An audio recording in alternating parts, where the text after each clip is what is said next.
And I had forgotten all of the ways in which the Trump 2.0 administration had slashed aid to, say, with the soft power efforts to build up an opposition in Iran. Maybe the most damaging and currently the piece of this that's created almost a kind of an emergency is the damage that has been done to American foreign broadcasting. So there's an organization called the U.S. Agency for Global Media. It's run by Kari Lake right now, whose tenure is not even, it's not even clear that she's legally in charge. But anyway, she's de facto in charge. Former Arizona Senate candidate, MAGA superstar. Okay. Right. So former Arizona Senate and governor candidate, lost both times. A kind of extreme conspiracy theorist who posts repeatedly on X about the stolen 2020 election.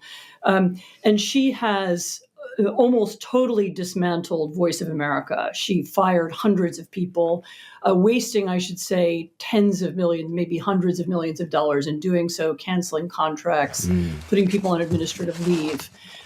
She's hassled and made life difficult also for Radio Free Europe, Radio Liberty, which is another piece of that organization, which also had a Persian language broadcast into Iran. Radio Farda? Radio Farda, that's right. And all these organizations spent the last year fighting Kari Lake, trying to stay afloat, worrying about lawsuits, worrying about whether who was employed and who wasn't employed. There's been massive disruption.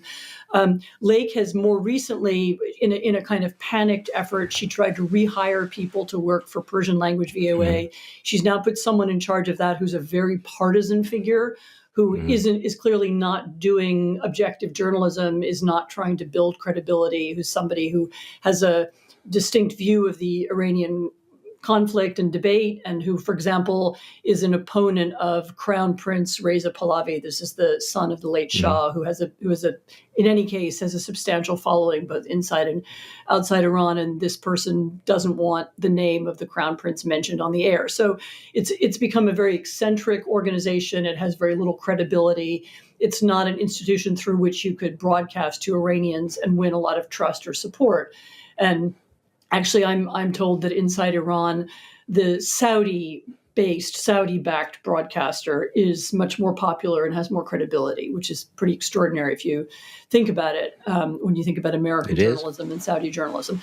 So she has dismantled whatever apparatus there might have been to send messages or create some kind of even common conversation among Iranians.